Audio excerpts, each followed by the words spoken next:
ጤና ይስጥልን የከበረ ሰላምታችን በመላው ዓለም ሆናችሁ ቃል ስፖርት ዩቲዩብ ቻናላችንን ለምትከታተሉ ውድ አድማጮቻችን ሁሉ ይድረስ ብለናል። ከሀገር ቤት እስከ ባህር ማዶ ለዚህም ሰዓት ለእናንተ ውድ አድማጮቻችን መርጠን ያሰናዳንላችሁን ስፖርታዊ ጥንቅሮች በቅደም ተከተል እናጋራችሁ።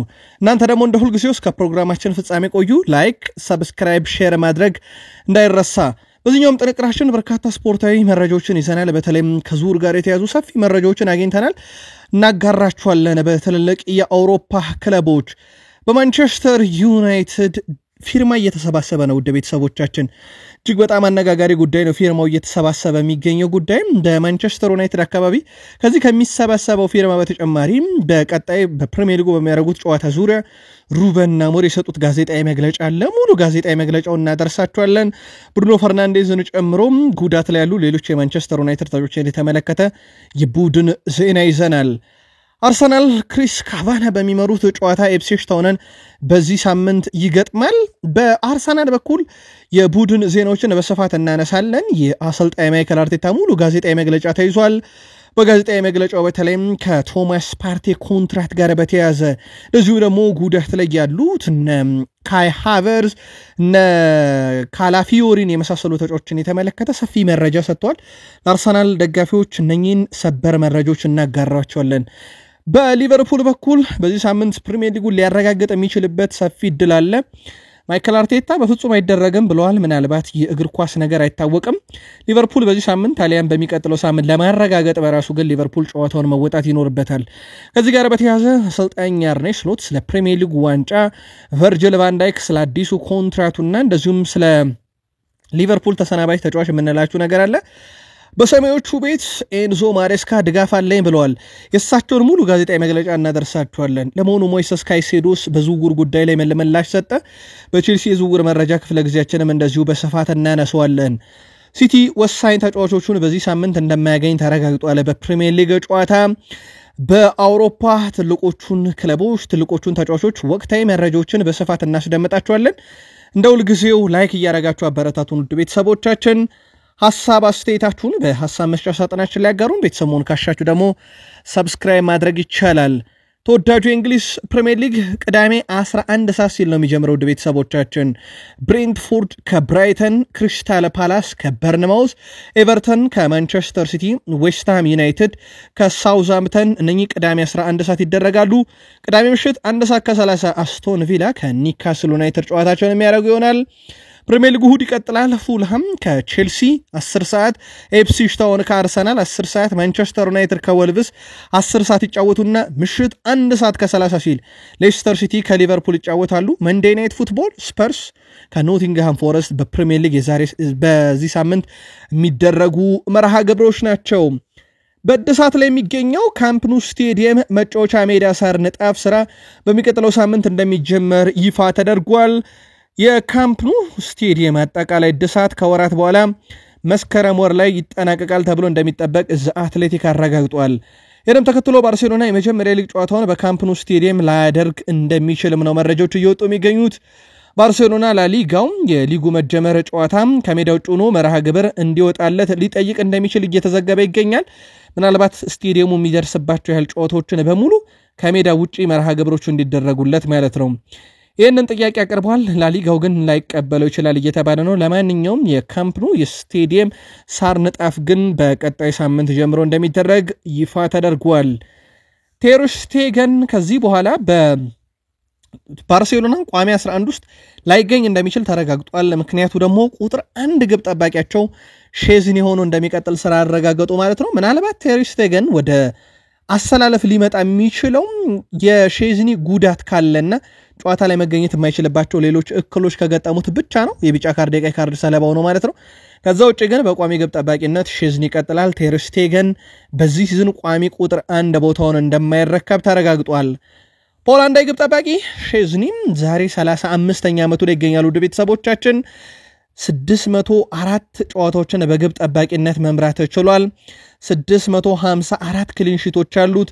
3 የሴሪያ ዋንጫ፣ 2 ኤፍኤ ካፕ፣ 3 ኮፓ ኢታሊያ፣ 2 ኢታሊያን ሱፐር ካፕ፣ 1 የሱፐር ኮፓ ዲስፓኝ፣ 1 ኮሚቲ ሽልድ ዋንጫን አሳክቷል።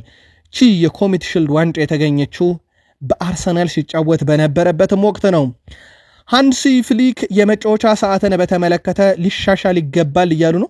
በተለይም በጊዜ መጫወትን አልወደዱትም እሳቸው ቡድናቸውና እኩለ ሌሊት ድሮ የስፔን ላሊጋ ይደረጉ በነበሩበት ሰዓት መጫወት ይኖርብናል እያሉ ነው። እሳቸው እንደ ምክንያት ያነሱት ደግሞ የጨዋታ መደራረብ ወይም የጨዋታ ሰዓት መካከል በሁለት ጨዋታዎች መካከል ያለው የሰዓት ጋፕ ሰፊ እንዲሆንና ተጫዋቾች እረፍት እንዲያገኙ በሚል ነው። ስለዚህ ያ ሰዓት መስተካከል አለበት። ይህንን ኃላፊነት የሚወስዱት ሰዎች ሊያጤኑበት ይገባል ብለው ከጋዜጠኞች ጋር በነበራቸው ዛሬ ፕሬስ ኮንፈረንስ ላይ እንደ ቅሬታ ሲያቀርቡት ነበረ። ባርሴሎና በቀጣይ የአውሮፓ ሻምፒዮንስ ሊግ የግማሽ ፍጻሜ መርሃ ግብር ከኢንተር ሚላን ጋር እንደተደለደሉ ይታወቃል። ፋቪዮ ካፔሎ ላሚን ያማል ሜሲ አይደለም ብለዋል። ኢንተር ሚላን ልክ ሜሲን እንዳቆመው 2010 አይነት ጥረት አይጠበቅበትም ነው ያሉት እሳቸው። አውቃለሁኝ በርካቶች ላሚን ያማልን ከፍ አድርገው እየጠሩት ይገኛሉ። እውነቱ ነው፣ የባላንዶር እጩ ነው፣ በጣም የተረጋጋ ተጫዋች ነው። ነገር ግን ሜሲ በ16 ዓመቱ በጣም የተለየ ተጫዋች ነበረ። እናም ላሚን ያማልንም ሜሲንም ተመልክቻለሁ፣ ከላሚን ያማል ጋር አታወዳድሩት ሜሲን ብለዋል ፋቪዮ ካፔሎ። ኢንተር ሚላኖችም ብዙ ይቸገራሉ ብዬ አላሰበም ላሚን ያማልን በማቆም ብለዋል። ሪያል ማድሪድ እቅድ በዚህ ክረምት ትሬንት አሌክሳንደር አርኖልድን ብቻ ወደ ቡድኑ መቀላቀል ነበረ። አሁን ወደ ስፔን አካባቢ የሚወጡ መረጃዎች እና ለሪያል ማድሪድ ቅርብ የሆኑ የዜና ምንጮች እንዳረጋገጡት ከሆነ የአርኖልድ ዝውውር ብቻ መፍትሄ እንዳልሆነ አረጋግጧልና በቀጣይ ክረምት ላይ ለሌሎች ትልልቅ ዝውውሮች ወደ ገበያው ሊወጡ እንደሚችሉ ነው መረጃዎቹ እየወጡ የሚገኙት። በርከት ያሉም ቡድኑ ውስጥ ለረጅም ጊዜ የማያገለግሉ ተጫዋቾችም የማሰናበት እቅድ እንደተያዘ ሰሞኑን ነግረናችሁ ነበረ። በሪያል ማድሪድ በኩል የተያዘው ሌላኛው እቅድ ፍሎሪያን ዌርዝ እንደነበረ ይታወቃል። ምናልባትም ይፋዊ ጥያቄ የሚያቀርቡለት ከሆነ ፍሎሪያን ዌርዝም ከማንቸስተር ሲቲ ይልቅ አስቀድሞ ሪያል ማድሪድን ሊመለከት ይችላል ተብሏል። በሪያል ማድሪድ በኩል ተጫዋቹ ላይ እስካሁን ይፋዊ ጥያቄ አላቀረቡም። ማንቸስተር ሲቲ ራሱ ከሁለተኛ ምርጫቸው ቀጥሎ ደግሞ ሶስተኛው ምርጫው ባየር ሙኒክ እንደሆነ እየተዘገበ ይገኛል። 125 ሚሊዮን ዩሮ ግን ወጪ ማድረግ ሊጠበቅባቸው ይችላል ፍሎሬንቲኖ ፔሬዝ። እሳቸው ደግሞ እንደሚታወቀው ብዙ ገንዘብ አውጥቶ ጋላክቲኮን የመገንባት ሂደትን አሁን በነፃ ከማስፈረም ጋር እያያዙት ይገኛሉና ለፍሎሪያን ዌርዝ ይህን ያህል ገንዘብ ይከፍላሉ የሚለው በቀጣይ የሚጠበቅ ነው። በዋነኝነት ግን እሳቸው ወደ ገበያው ሲወጡ ፍሎሪያን ዌርዝ ጥያቄ የሚቀርብለት ከሆነ አስቀድሞ የሪያል ማድሪድን ጥያቄ ያህል እየተባለ ነው። ሰሞኑን ጀርገን ክሎፕ ስማቸው በስፋት ከሪያል ማድሪድ ጋር እየተያዘ ነበረ። የጀርገን ክሎፕ ወኪል የርገን ክሎፕ የትኛውም አይነት የአሰልጣኝነት ስራ ለመቀበል ዝግጁ አይደለም። ከሪያል ማድሪድም ጋር ምንም አይነት ንግግር አላደረገም። ከብራዚል ብሔራዊ ቡድንም ጋር ምንም አይነት ንግግር አላደረገም። አሁን ባለበት ስራ ላይ አሰልጣኝ ክሎፕ ደስተኛ ነው ብሏል። የክሎፕ ወኪል ነው ይሄን ያለው። ስለዚህ አሰልጣኝ የርገን ክሎፕ የሪያል ማድሪድ አሰልጣኝ ከመሆን ጋር በተያዘ እስካሁን ምንም አይነት ነገር እንደሌለ ነው ወኪሉ ይፋ ያደረገው። የጣሊያን ሴሪዮ ክለብ ኢንተር ሚላን ወሳኝ የመስመር ተጫዋች ጉዳት እንዳጋጠመው ተረጋግጧል። ኢንተር ሚላን ተጫዋች በተደረገለት የሕክምና ምርመራ የጡንቻ ጉዳት እንዳጋጠመው መረጋገጡ ይፋ ተደርጓል። ማርከስ ቱራም ኢንተር ሚላን እሁድ ከቦሎኛ ጋር የሚያደርጉት የሊግ መርሃ ግብር ጨዋታም እንደሚያመልጠው ነው የተረጋገጠው። ኢንተር ሚላን ከ5 ቀን በኋላ ከኤስ ሚላን ጋር የኮፓ ኢታሊያ የግማሽ ፍጻሜ የመልስ ጨዋታ እንደዚሁም ከ11 ቀናት በኋላ ደግሞ ከባርሴሎና ጋር የአውሮፓ ሻምፒዮንስ ሊግ የግማሽ ፍጻሜ መጀመሪያ ዙር ጨዋታ እንዳለባቸው ይታወቃልና ምናልባትም ተጫዋቹ የማይመለስ ከሆነ በጣም ስጋት ነው የሚፈጥርባቸው። ለማንኛውም የመስመር ተጫዋቻቸው ማርከስ ቱራም ጉዳት እንዳጋጠመ ነው ዛሬ ይፋ የተደረገው። በዚህ ውድድር ዓመት በሻምፒዮንስ ሊጉ እስካሁን ድረስ ባላቸው ቆይታ ካዝናቸው ውስጥ ያስገቡትን ገንዘብ ከተመለከተን ፓሪስ ሰን ዠርሜን 119 ሚሊዮን ዩሮ ወደ ካዝናው ገቢ አድርጓል። ይህም በአጠቃላይ ከውድድሩ ከሚሳተፉ ክለቦች ሁሉ ቀዳሚ ነው። ኢንተር ሚላን 118 ሚሊዮን ዩሮ፣ አርሰናል 116 ሚሊዮን ዩሮ፣ ባርሴሎና በተመሳሳይ 116 ሚሊዮን ዩሮ ገቢ በማግኘት ከ1 እስከ 4 ያለውን ስፍራ ይዟል። አምስተኛው ቡድን ባየር ሙኒክ ነው። በቼልሲ እናቃለን ጆዜ ሞሪኒዮ የነበራቸውን ስኬት። ከዛ ደግሞ ማንቸስተር ዩናይትድም ሄደው መጥፎ የሚባል ጊዜ ላይ የነበረውን ማንቸስተር ዩናይትድ በተወሰነ መንገድ ሊታደጉት በግላቸው የሞከሩበት ነበረ። ሁለተኛ ሆኖ እንዲጨርስ አድርገውት ነበረ። ከዛ በኋላ የሳቸው የእግር ኳስ ማሰልጠን ሂደት ቀስ በቀስ እያለ ግን እየወረደ ክለቦቹ በተለይ የሚይዟቸው ማለት ነው እየወረዱ አሁን ደግሞ ቱርክ ውስጥ እንደሚገኙ ይታወቃል። ፌነርባቼን እያሰለጠኑ ጆዜ ሞሪኒዮ ዘ ስፔሻል ዋን ለብራዚል ብሔራዊ ቡድን የአሰልጣኝነት ጥያቄን እንደማይቀበሉ ነው ቅርብ ምንጮቻቸው ያረጋገጡት። ስማቸው በስፋት ሲያያዝ ነበረ። ነገር ግን ጆዜ ሞሪኒዮ የብራዚል ብሔራዊ ቡድንን የማሰልጣን ምንም አይነት ፍላጎት የላቸውም። እሳቸው አሁንም እቅዳቸው በፕሪሚየር ሊግ አንድ ትልቅ ክለብን ዳግም ማሰልጠን ነው እየተባለ ይገኛል። ውድ ቤተሰቦቻችን ቃል ስፖርት ዩቲዩብ ቻናላችን ላይ ትገኛላችሁ። ከሀገር ቤት እስከ ባህር ማዶ የተመራረጡ ስፖርታዊ ጥንቅሮችን እያጋራናችሁ እንገኛለን። ከተወዳጁ እንግሊዝ ፕሪሚየር ሊግ ብቻ ወዳገኘናቸው ስፖርታዊ ጥንቅሮች እንሻገር። በድጋሚ መልካም ቆይታ ተመኘን። በርንሌዎች በእንግሊዝ ሻምፒዮንሺፕ ካደረጓቸው ያለፉት 111 ጨዋታ ሽንፈት ያስተናገዱት በ5 ብቻ ነው። እጅግ በጣም አስደናቂ ጊዜን እያሳለፉ ነው። በእንግሊዝ ፕሪሚየር ሊግ ዳግም የምናያቸው ይመስላል። የበርንሌ ጉዞ ዘንድሮ በጣም የተለየ ነው። ከሊድስ ዩናይትድም ጋር አንገት ለአንገት ተናንቀው ቀጥለዋል። ለማንኛውም በ111 ጨዋታ 5 ሽንፈት ብቻ ያስተናገደ ቡድን ነው በርንሌ። ብዙ ክለቦች በክረምት የዝውውር መስኮት ሉዊስ ማይሌን ከኒካስል ዩናይትድ ለማስፈረም ፍላጎት አላቸው ተብሏል። የፕሪሚየር ሊግ እና የቡንደስሊጋ ክለቦች ይህን የኒካስል ዩናይትድ የመሃል ሜዳ ተጫዋች ለማስፈረም ፍላጎት እንዳላቸው እየተዘገበ ይገኛል።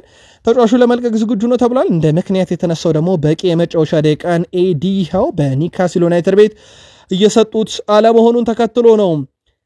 አውስትራሊያ አሰልጣኝ አንጌል ፖስቴኮግሉ ከማውሪሲዮ ፖቼቲኖ በመቀጠል ቶትናምን ባለፉት 40 ዓመታት ውስጥ ለአውሮፓ መድረክ ግማሽ ፍጻሜ በቁ ሁለተኛው አሰልጣኝ ናቸው። ፖቼቲኖ በአውሮፓ ሻምፒዮንስ ሊግ፣ አንጌል ፖስቴኮግሉ ደግሞ በኤሮፕ ሊግ ይሄንን አድርገውታል። ዘንድሮ የኤሮፕ ሊግን የማሸነፍ ቅድመ ግምት ለቶትናም ሆትስፐርስ ተሰጥቶም እንዳለ ይታወቃል። ወደ ቤተሰቦቻችን በግማሽ ፍጻሜው ቶትናም ሆትስፐርስ ከቦዶ ግሊምት ጋር ጨዋታቸውን ያደርጋሉ። ለየት ያለው ነገር ግን ውድ ቤተሰቦቻችን የቦዶ ግሊምት ከተማ ነዋሪዎች በአጠቃላይ ቁጥራቸው 50 ሺህ ይገመታል። የቶትናም ሆትስፐር ስቴዲየም የመያዝ አቅም 62850 ደጋፊ ነው። ሙሉ የቦዶ ግሊምት ከተማ ነዋሪዎች ክለባቸውን ሊደግፉ ወደ ቶትናም ሆትስፐር ስቴዲየም ቢመጡ ስቴዲየሙን እንኳን አይሞሉትም ማለት ነው።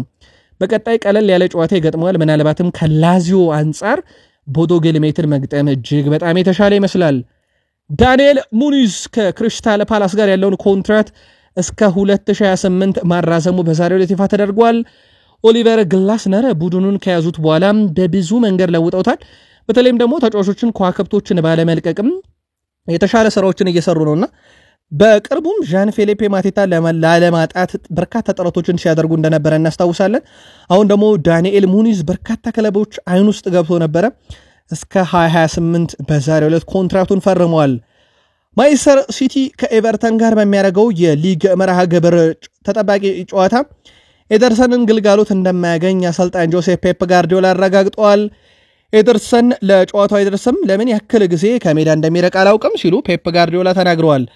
በሌላ በኩል ፊል ፎደን ወደ ልምምድ መመለሱን የገለጹት አሰልጣኝ ጆሴፕ ፔፕ ጋርዲዮላ አካንጄ በተመሳይ በጨዋታ ሊሳተፍ ይችላል ብለዋል። ጆን ስቶንስ እና ናታን አኬ ለጨዋታው እንደማይደርሱ አሰልጣኙ አረጋግጠዋል። ሲቲ በጣም ከበድ ያለ ተጋጣሚ ነው ያለው። የወቅቱ ኤቨርተን ቀላሉ ኤቨርተን አይደለም። በተለይም ዴቪድ ሞይስ ከያዙት በኋላ ቡድኑን ዳግም በብዙ መነቃቃት ላይ ይገኛል። በፕሪሚየር ሊጉ በርካታ አዎንታዊ ቁጥሮችን እያስመዘገበ ይገኛል እና ከበድ ያለ ጨዋታ ለማንቸስተር ሲቲ እንደሚሆን ምንም ጥርጥር የለውም። በአሰልጣኝ ኤንዞ ማሬስካ የተሰጠውን ጋዜጣዊ መግለጫ በቼልሲ በኩል ደግሞ እናጋራችሁ። የሰማዮቹ ዋና አሰልጣኝ ኤንዞ ማሬስካ አሁንም ከክለቡ ኃላፊዎች ድጋፍ እንዳላቸው ለጋዜጠኞች በሰጡት ቃለ መጠይቅ አረጋግጠዋል። አርጀንቲና አሰልጣኝ ኤንዞ ማሬስካ በውጤት ማጣት ውስጥ ቢሆንም ቡድናቸው አሁንም የክለቡ ቦርድ ድጋፍ አለኝ ብለዋል። ሰማዮቹ ካለፉት 15 የፕሪሚየር ሊግ ጨዋታ ማሸነፍ የቻሉት 5ቱን ነው። ለዩሮፕ ሊግ ለኮንፈረንስ ሊግ ግማሽ ፍጻሜ የበቃው ቼልሲ በምሽት በስታንፎርድ ብሪጅ በሊግ አዋርሶ ሽንፈት እንደገጠመው ይታወቃል። ቼልሲ በሊጉ በ54 ነጥቦች 6ኛ ደረጃ ላይ ተንሸራቷል። በተለይም ኒካስል ዩናይትድ ቀሪ ጨዋታውን ማድረጉን ተከትሎ ኒካስል ዩናይትድን ማለፍ እጅግ በጣም ፈታኝ ሆኗል። ዘንድሮ ጠንካራው ቡድን ሆኗል። ሰሞኑን ከዝውውር ጋር በስፋት ስሙን ሰማን። ሞይሰስ ካይሴዶ ለማስፈረም በተለይም የሳውዲ ክለቦች ፍላጎት ቢኖራቸውም ሞይሰስ ካይሴዶ ግን ቼልሲ ለቆ ወደ የትኛውም ክለብ የመሄድ ፍላጎት እንደሌለው ይፋ አድርጓል።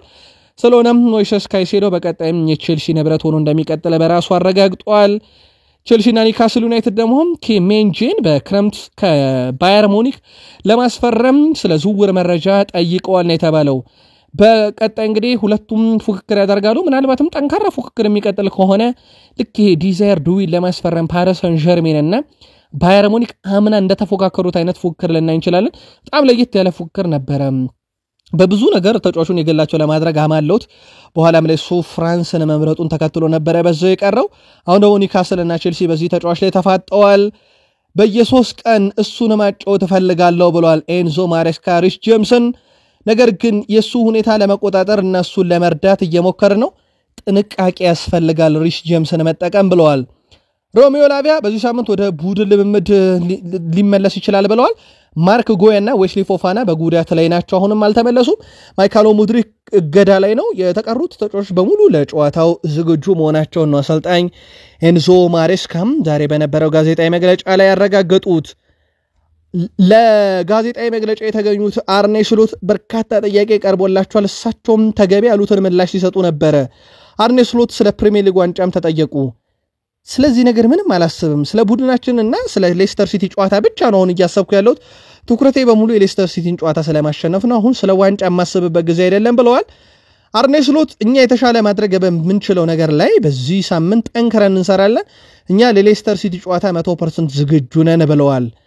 ቨርጅል ቫን ዳይክ እና ሳላህን ኮንትራት በተመለከተ ይህ የኛ ምርጥ ተጫዋቾችን ለማቆየት እንደምንፈልግ ያሳያል። ባለፉት ዓመታት በከፍተኛ ደረጃ የተጫወተ ተጫዋች ነው። ቨርጅል ቫን ዳይክ ለኛ ትልቅ ጠቀሜታ ያለው ተጫዋች ነው። እሱ ታላቅ ገጸ ባህሪም አለው። የቡድናችን መሪ ነው። እሱን ያስፈረምንበት ዋና ምክንያት ቡድኑን በቀጣይ ውድድር ዓመትም ጠንካራ የማድረግ እቅድ ስላለን ብለዋል። በቀጣይ የሚጠበቁ አሉ እንደ ኢብራሂማ ኮናቴ ያሉ ተጫዋቾችን ኮንትራት ማራዘም ደግሞ በትልቁ ይጠበቃል። ለሊቨርፑል እንግዲህ በቀጣይ ደግሞ በተለይም እንደ ኢብራሂማ ኮናቴን ኮንትራት ካራዘም በኋላ የአጥቂ ስፍራ ተጫዋቾችን ማምጣት ይጠበቃል። በኮንትራት ማራዘም ሂደቱ ላይ ግን ቨርጅል ቫን ዳይክ በሊቨርፑል ቤት እንግዲህ የ2 ዓመት ኮንትራቱን በሚፈርምበት ወቅት ፎቶ ለመነሳት እያለ ለመቀመጫ ትንሽ ወንበር ነበር ያመጡለት። ሙሐመድ ሳላ ፎቶ የተነሳበትን ዙፋን አይታችሁት ነበርና ያው እሱ በቀልድም መልክ ቢሆን እቺን ነገር ጣል አድርጓት አልፏል። ለሳላ የንጉስ ወንበር ተዘጋጅቶ ለኔ እንዴት እቺ ተዘጋጀሽ በሚል ነገር እየውን ቀለድ አድርጎት አልፏል።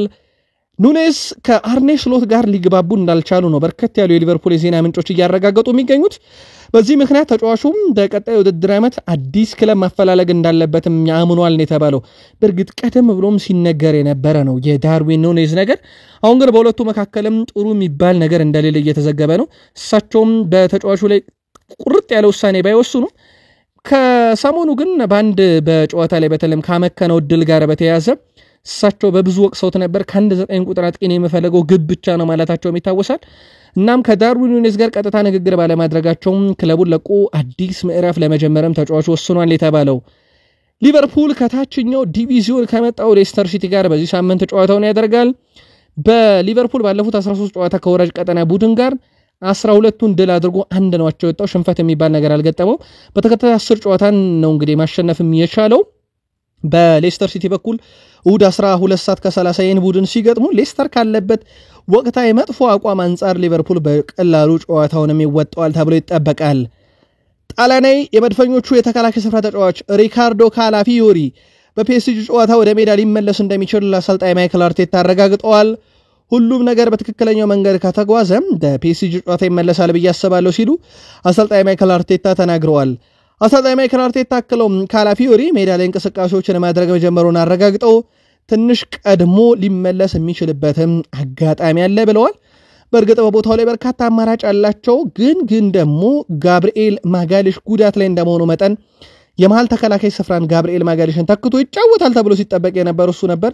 በሪያል ማድሪዱ ጨዋታ ላይ ግን ያኮቭ ኪዮር አስደማሚ ብቃቱን ነበር ያሳየውና የካላፊዮሪ አለመኖርም እንዳስረሳ ይታወቃል። በጉዳት ምክንያት ካላፊዮሪ ማጋሌሽን በሌሉበት ጨዋታ ላይ የመድፈኞቹ ዋና አሰልጣኝ ማይክል አርቴታ የሻምፒዮንስ ሊግ የመልስ ጨዋታ በሜዳቸው ማድረግ እንደሚመርጡ ገልጸዋል። ከፒኤስጂ ጋር ስላለባቸው ተጠባቂ የአውሮፓ ሻምፒዮንስ ሊግ ጨዋታ የተጠየቁት ማይክል አርቴታ የመልሱ ጨዋታ ኤምሬትስ ላይ መሆኑን እመርጥ ነበር፣ ያም ተሳክቷል ብለዋል። የኢሮፕ ሊግ ጨዋታን ኦልትራፎርድ ላይ የተመለከተ ሰው ካለ ለዚህ ትልቅ ማሳያ ነው ብሏል። ማንቸስተር ዩናይትድ ከሜዳ ውጭ ሄዶም የተበላሸበትን ውጤት ያስተካከለው ሜዳው ላይ ነው።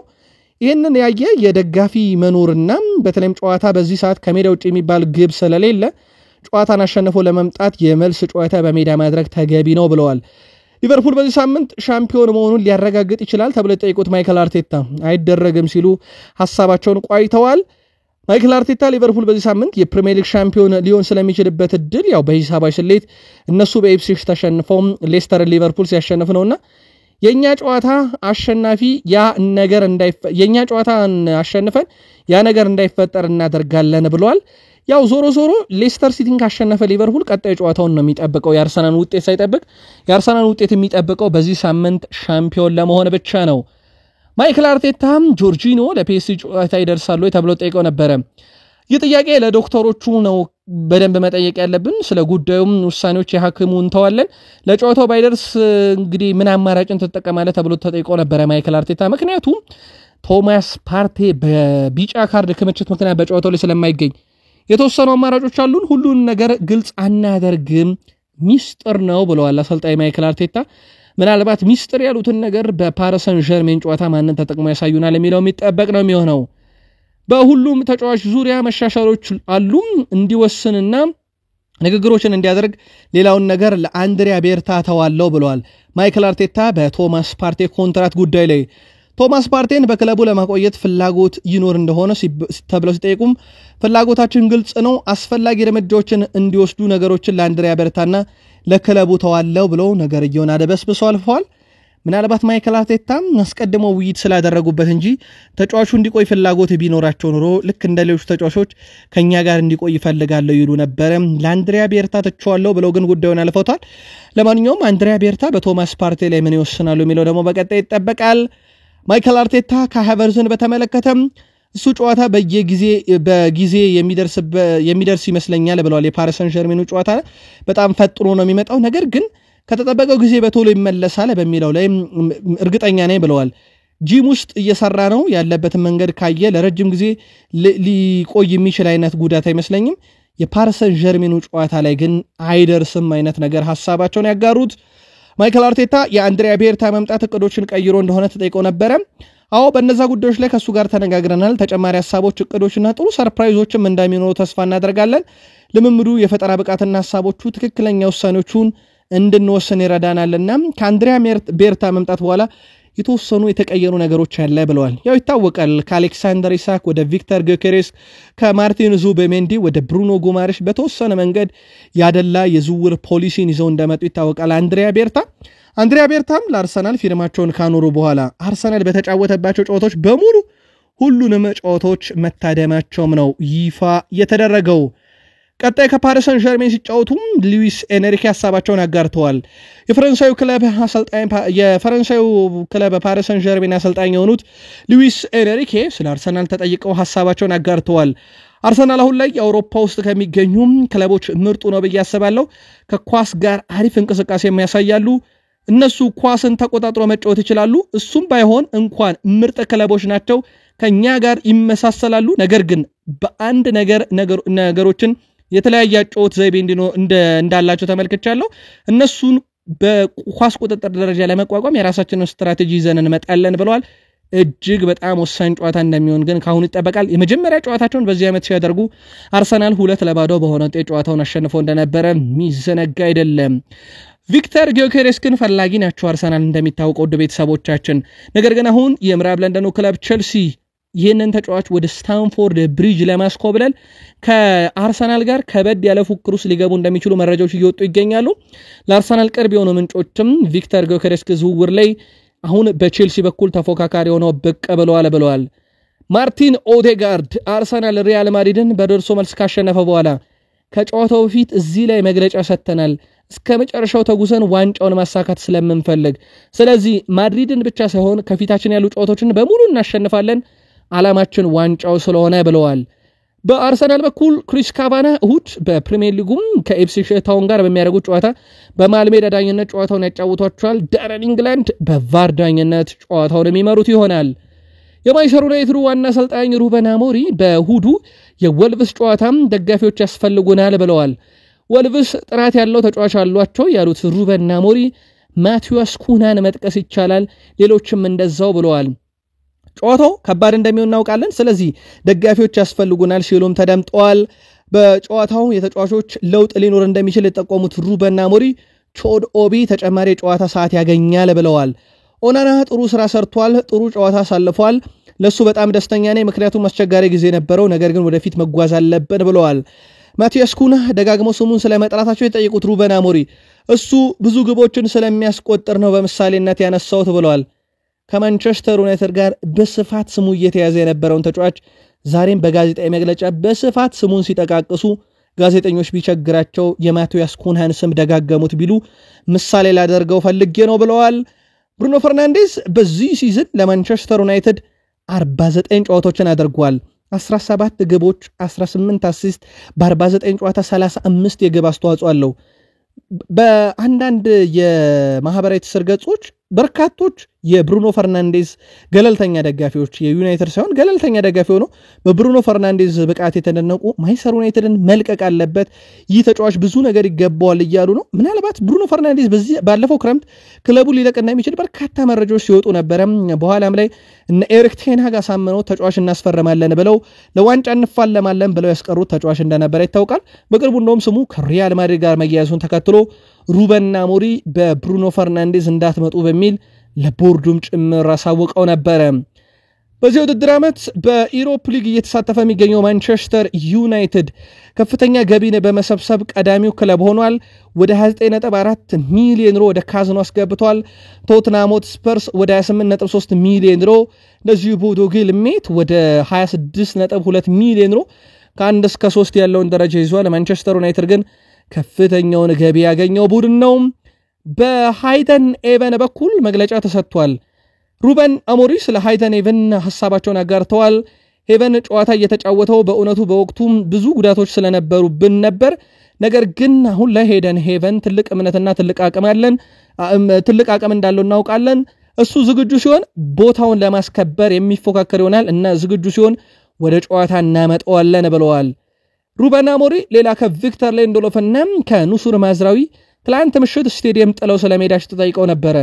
እግር ኳስ መጫወት ዋና ስራቸው ነው፣ ነገር ግን አንዳንድ ጊዜ ከአቅም በላይ የሆነ ችግር ሲያጋጥም እንደዚህ አይነት ነገር ሊፈጠር ይችላል። ሁለቱም ከአቅም በላይ የሆነ ችግር አጋጥሟቸው ነው የሄዱት። በጥሩ ሁኔታ ላይ ይገኛሉ። የወልቭስ ጨዋታ ላይም ሁለቱም ዝግጁ ይሆናሉ ብለዋል፣ ግን ምክንያቱን ከመጥቀስ ተቆጥበዋል። በማንቸስተር ዩናይትድ ፊርማ እየተሰባሰበ ነው። ውድ ቤተሰቦቻችን በርካታ የዓለማችን ታዋቂ ስፖርት ጋዜጠኞች በዛሬው ዕለት ቀኑን ሙሉ በምስል ላይ ሲያጋሩት ከነበሩት አንደኛው ነገር ይህን ሲያለቅስ የነበረ ታዳጊ ነው። እልፍ የእግር ኳስ ቤተሰቦችም በማህበራዊ ሚዲያ ዘንድ ይህን ታዳጊ ልጅ ምስል ሲቀባበሉት ውለዋል። ይህ ልጅ በማንቸስተር ዩናይትድ በኩል ዩናይትድ እየተመራ በነበረበት ሰዓት ላይ ሲያለቅስ ነበረ። በተለይም ዩናይትድ 4-2 ሲመራ ስቅስቅ ብሎ ሲያለቅስ በቴሌቪዥን ስክሪኖቻችን ተመልክተነው ነበረ። በዚህ መሰረት አሁን ላይ የማንቸስተር ዩናይትድ ደጋፊዎች በቀጣይ የማንቸስተር ዩናይትድ መርሃ ግብር ወልቭስን ሲገጥሙ ማለት ነው ፖርቹጋላዊ የማንቸስተር ዩናይትድ አምበላ ብሩኖ ፈርናንዴዝ ይህን ታዳጊ እጁን ይዞ ወደ ሜዳ እንዲገባ ፊርማ እየተሰባሰበ ነው ተብሏል። በቀጣይ እንግዲህ ማንቸስተር ዩናይትዶች ይህን ነገር ተቀብለው ይህን ታዳጊ ብሩኖ ፈርናንዴዝ እጁን ይዞ እንዲገባ ወደ ስቴዲየም ያደርጉታል የሚለው የሚጠበቅ ነው የሚሆነው። መነጋገሪያ ነበረ። ግን የዚህ ህፃን ልጅ ነገር ገና ታዳጊ ነው፣ ስቅስቅ ብሎ ሲያለቅስ ነበረ። በኋላ ላይ ማንቸስተር ዩናይትድ በተለይም የሃሪ ማጓየር ግብ ስትቆጠር ደግሞ ከቤተሰቦቹ ጋር ደስታውን እዛው አይኑ ላይ እንባው እንዳለ ሲገልጽ ተመልክተን ነበረ። በማንቸስተር ዩናይትድ በጥብቅ ይፈለጋል። በእርግጥ ፈላጊዎቹ ከዩናይትድም ዘለል ያሉ ናቸው። ሪያን ቸርኪ ብዙ አሲስት ያደረገ 8 በኤሮፕ ሊጉ ብዙ የግብ አስተዋጽኦችን ያደረገ 12 ቀዳሚው ብዙ ትልልቅ የግብ ዕድሎችን የፈጠረ በኤሮፕ ሊግ 15 ቀዳሚ ከክፍት ጨዋታ ብዙ የግብ ዕድሎችን የፈጠረ 38 ቀዳሚ ብዙ ቁልፍ ኳሶችን ያቀበለ 46 ቀዳሚ በስካውኑ የኤሮፕ ሊግ ጉዞ ከፍተኛ ሬቲንግ የተሰጠው ተጫዋች 7.85 ቀዳሚ 25 ሚሊዮን ፓውንድ ብቻ ደግሞ የውል ማፍረሻ አለው። በፍጹም ሊታለፍ የሚገባ አይነት ተጫዋች አይመስልም። ዩናይትዶች አጥብቀው እየሰሩበት ነው ተብሏል። የማንቸስተር ዩናይትዱ የ18 ዓመት በታች ቡድን ደርቢ ካውንቲን የ18 ዓመት በታች ቡድን ገጥሞ ነበረ። በታዳጊዎች ፕሪሚየር ሊግ 4-3 የዩናይትድ ታዳጊዎች አሸንፈዋል። አሁንም ልማደኛው ማንቶታ ገባ አስቆጥሯል። ስካለን ሊሴና ሙሳ ቀሪዎቹን ገባ አስቆጥሯል። ቢያን ቼሪና እንደዚሁም ታይለር ፍሌቸር ደግሞ በጨዋታው ላይ አሲስት ያደረጉ ናቸው። የማንቸስተር ዩናይትድ ታዳጊዎች ሩበን አሞሪም በሚፈልጉት አይነት መንገድ እያደጉላቸው ይመስላል። አስደናቂ ምሽትን ነበር ክለቡም ማሳለፍ ችሎ የነበረው። ውድ ቤተሰቦቻችን ቃል ስፖርት ዩቲዩብ ቻናላችን ላይ ትገኛላችሁ። በርከት ያሉ ስፖርታዊ ጥንቅሮችን መርጠና አሰናድተን ለእናንተ እያቀረብን ከወደዳችሁን ላይክ አድርጉ፣ አበረታቱን። ሐሳብ አስተያየታችሁ ስለምታጋሩ ግን አስቀድመን ከልብ እናመሰግናለን። ቃል ስፖርት ዩቲዩብ ቻናላችን ማለዳ 1 ሰዓት ምሽት 2 ሰዓት የተመራረጡ ስፖርታዊ ጥንቅሮችን ሰበር የስፖርት መረጃዎችን ጨምረን እናደርሳችኋለን። ያውኑን እዚህ ጋር ስናበቃ ማለዳ ላይ እኛን ማግኘት ካሻችሁ ሰብስክራይብ አድርጋችሁ የደወል ምልክቷን መጫን እንዳይረሳ። ለአሁኑ ከልብ አመስግነን በዚሁ ተሰናበት። በደህና ቆዩ።